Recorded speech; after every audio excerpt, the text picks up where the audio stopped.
منغو منغست فدرالن تግራይን ኣብ ፕሪቶሪያ ደቡብ ኣፍሪቃ ስምዕ ሰላም ድሕሪ ምኽታሙ የዕሪፉ ዝጸንሐ ኩናት ዳግማይ ከይምለስ ተሰጊኡ ኣብ ዘለወሉ እዋን ብቐዳም ኣብቲ ብወገን ምዕራብ ትግራይ ንኢትዮጵያን ሱዳንን ዘዳወብ ከባቢታት መንጎ ሓይልታት ትግራይን ሰራዊት ፈደራልን ሙሉእ መዓልቲ ዝወዓለ ኩናት ዝተኻየደ ኮይኑ ከም ውጽኢት ናይቲ ኩናት ድማ ኣብቲ ከባቢ ኣብ ምዕራብ ትግራይ ዝነበሩ ሲቪላውያን ናብ ሱዳን ክፈናቐሉ ተገዲዶም ከም ዘለውን ብኽልቲኦም ወገናት ከዓ ቁጽሪ ህይወቶም ስኣንን ዝቆሰሉን ብዝምልከት ዝኾነ ዝተዋህበ ሓበሬታ እኳ እንተዘየለ ብወገን ናይ ሱዳን ማዕከናት ወፂ ኣብ ዘሎ ሓበሬታታት ግን ሰበስልጣን ሱዳን ከም ዝገለጽዎ ድሕሪ ኩናት ብርክት ዝበሉ መቑሰልቲ ዘጋጠሞም ኣባላት ሓይልታት ትግራይ ናብቲ ኣርሚ ሰብዓ ዝበሃል ናይ ትግራይ ሓይሊ ዓሪድሉ ዘሎ አልሓሸባ ዝበሃል ከባቢ ናይ ሱዳን ከም ዝኸዱ ተገሊጹሎ።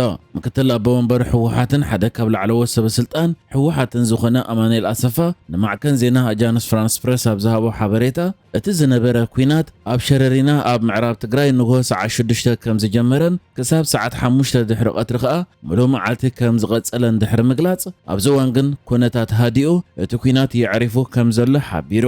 ማዕከን ዜና ኣጃንስ ፍራንስ ፕረስ ንናይ ሱዳን ናይ ፀጥታ መንጭታት ብምጥቃስ ዘርጊሕዎ ኣብ ዘሎ ሓበሬታ ድማ እቲ ኩናት ምስ ይዕረፈ ቁጽሮም ብልክዕ ዘይገለጾም ብርክት ዝበሉ መቑሰልቲ ዘጋጠሞም ናብቲ ናይ ትግራይ ኣርሚ ሰብዓ ማእከላይ ቤት ጽሕፈት ዘለዎ ካብ ዶብ ሱዳንን ኢትዮጵያን 15 ኪሎ ሜትር ኣብ ውሽጢ ሱዳን ዝርከብ አልሓሸባ ዝበሃል ከባቢ ከም ዝተወሰዱን ድሕርቲ ውግእ ከዓ ምስ መቑሰልቶም ናብ ሱዳን ዝኣተዉ ኣቐዲሞም ብናይ ሱዳን ኣባላት ጥዕና ቀዳማይ ረድኤት ከም ዝተገብረሎም እውን እዛ ማዕከን ገሊጻላ።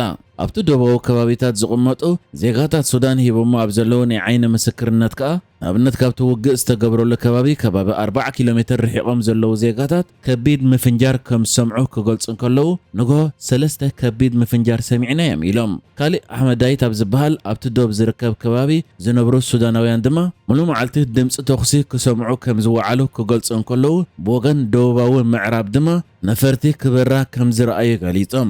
እዚ ከምዚ ኢሉ እንከሎ ድማ ኣብቲ ውግእ ብወገን ሓይልታት ትግራይ ኣርሚ 13 ዝበሃል ብወገን ፈደራል ድማ ድሕሪ ስምምዕ ፕሪቶሪያ ምዕራብ ትግራይ ንምቁፅጻር ብመንግስቲ ፈደራል ዝተመስረተ ተከዘ ዘብ ዝበሃል ሓይሊ ዝተደገፈ ሰራዊት ፈደራል ከም ዝተሳተፈ ወተሃደራውያን ምንጭታት ገሊጾም ክትብል ማዕከን ዜና ቢቢሲ ሓቢራ እያ። መንግስቲ ኢትዮጵያ ብዛዕባ እዚ ኣብ ሸረሪና ዘጋጠመ ውግእ ዛጊት ዝኾነ ወግዓዊ መንግስታዊ መግለጺ ኣይሃበን ኣሎ።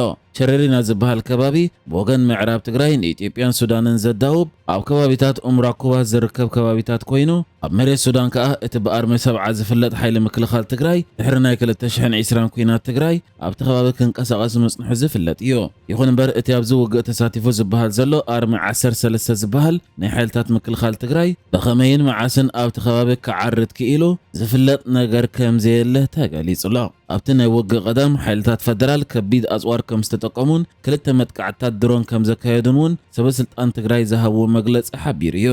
ተወሳኺ ብወገን መንግስቲ ትግራይ ኣብ ዝወፀ መግለጺ ኣብቲ ውግእ ሓይልታት ቁልጡፍ ደገፍ ማለት ብሕሜት ዝምርሑ ኣንጻር ሰራዊት ሱዳን ዝዋግኡ ዘለዉ ዕጡቓት ሓይልታት ከም ዝተሳተፉን ካብቲ ከባቢ ተገዲዶም ዝተኣከቡ ዕጡቓት እውን ኣብቲ ውግእ ከም ዝተሳተፉ ከሲስ እዩ። ይኹን እምበር እቶም ተገዲዶም ዝተኣከቡ ዝበሎም ካልኦት ዕጡቓት ሓይልታት መን ምዃኖም ኣየነፀረን። ኣብዚ ውግእ ሓይልታት ቁልጡፍ ደገፍ ተሳቲፎም ኣይተሳተፉን ግን ብወገን ሱዳን ኮነ ሓይልታት ቁልጡፍ ደገፍ ዝተዋህበ መግለፂ የለን። ይኹን እምበር ኢትዮጵያ ኩናት ሓድሕድ ሱዳን ካብ ዝጅምራት ሒዙ ቀንዲ መስመር ደገፍ ሓይልታት ቁልጡፍ ደገፍ ኮይና ከም ፀንሐት ዝፍለጥ እዩ። ኣብ ውሽጢ ሱዳን ብፍላይ ድማ ማዕርፎ ነፈርቲ ካርቱም ዝተገብረ መጥቃዕቲ ድሮን ናይ ሓይልታት ቁልጡፍ ደገፍ ካብ ባህር ዳር ዝተበገሳ ድሮናት ናይ ሓይልታት ቁልጡፍ ደገፍ ከም ዝፈጸምኦ ሰራዊት ሱዳን ከሲሱ ይፈልጥ እዩ። ብተወሳኺ ኣብ ቤንሻንጉል ጉሙዝ ንሓይልታት ቁልጡፍ ደገፍ ሎጂስቲካዊ ቀረባ ዝዳለወሉን ዝሓልፈሉን መደበር ሓይልታት ቁልጡፍ ደገፍ ከም ዘሎ ማዕከን ዜና ሮይተርስ ጸብጺቡ ነይሩ እዩ።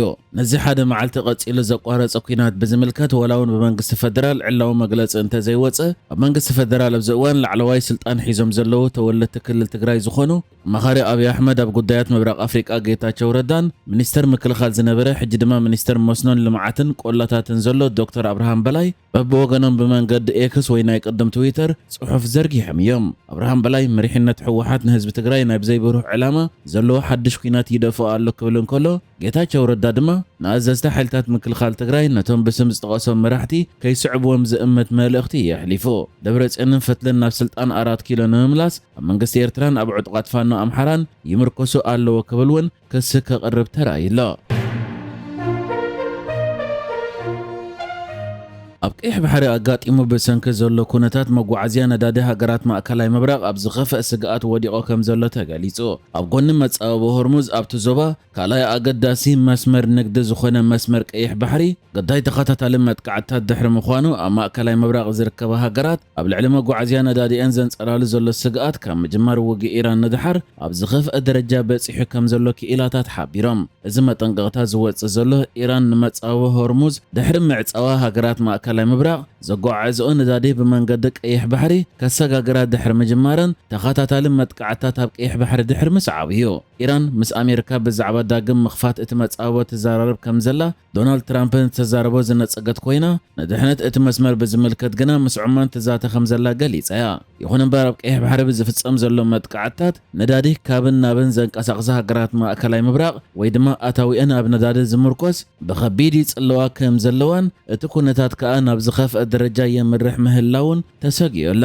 ነዚ ናይ ቀይሕ ባሕሪ መስመር ኮነ ከምኡ ድማ ናይ መጻወቢ ሆርሙዝ መስመር ንምሕላፍ ድማ ብዙሓት ነዳዲ ጻዕና ዓበይቲ መራኽብ ካብ ራዳራት ንምስዋር ከምኡ ድማ ብኢራን ኮነ ብሑቲ ንኸይፍለጣ መለለዪ መሳርሒታትን ወይ ቴክኖሎጂካዊ መላሊአን ብምዕጻው ብምስጢር ነቲ መጻወቦ ይሰግራ ምህላዋ እውን ተሓቢሩ ኣሎ።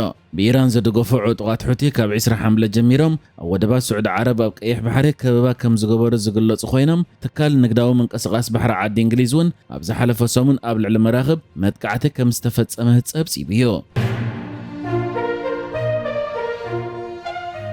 ኡጋንዳ ቅድሚ 50 ዓመታት ኣብ ኢንቴቤ ኣብ ዝተኻየደ ስርሒት ምድሓን ህይወት ዝተቐተለ ሓዉ ንቐዳማይ ሚኒስትር እስራኤል ቤንያሚን ነታንያሁ ዝኾነ ጆናታን ነታንያሁ ንምዝካር ሓወልቲ ተኺላ። ሓልቓ ስታፍ ሰራዊት ኡጋንዳን ወድን ፕሬዝደንት ኡጋንዳ ሙሴቪኒ ዝኾነ ጀነራል ሙሆዚ ካይነሩጋባ እቲ ሓወልቲ ንጅግንነት ሓዉ ነታንያሁ ንምዝካር ዝተኸልዎ ምዃኑ ገሊጹ። ቅድሚ 50 ዓመታት ፍልስጤማውያን ነፋሪት ኣየር ፍራንስ ካብ ተል ኣቪቭ ጨውዮም ናብ ኣህጉራዊ ማዕረፎ ነፈርቲ ኢንቴቤ ኣብ ኡጋንዳ ድሕሪ ምውሳዶም እስራኤል ነቶም ተታሒዞም ዝነበሩ 100 ዝበጽሑ ጆሆ ንምድሓን ስርሒት ፈጺማ ዝነበረት ኮይና ኣብቲ ስርሒት ድማ እቲ እንኮ ህይወቱ ዝሰኣነ ወተሃደር እስራኤል ሓዉ ንናይ ሕጂ ቀዳማይ ሚኒስትር እስራኤል ቤንያሚን ነታንያሁ ዝኾነ ጆናታን ነታንያሁ እዩ ነይሩ። ወድን ሙሴቪኒን ሓለቓ ስታፍ ሰራዊት ኡጋንዳን ዝኾነ ካይነሩጋባ ነቲ ስርሒት ኣብ ዘመናዊ ታሪኽ ተጠቃሲ ፍጻመ ኢሉ ክገልጾ እንከሎ እቲ ሕጂ ኣብ መንጎ ኡጋንዳን እስራኤልን ዘሎ ጽቡቕ ርክብ ድማ ድሕሪ ዘደንቕ ጉዕዞ ዝተረኽበ ክብል እውን ተዛሪቡ። ሓዉ ንነታንያሁ እቲ ተሰሪሒሉ ዘሎ ሓወልቲ ብረት ሒዙ እንከሎ ዘርኢ ኣብ ከባቢ እቲ ስርሒት ዝተፈጸመሉ ማዕረፎ ነፈርቲ ተተኺሉ ዘሎ። ንሕጂ ዝተዳለወ ዜናታት እዚ ነይሩ። ብካልእ ክሳብ ንራኸብ ሰላም ንዓኹም።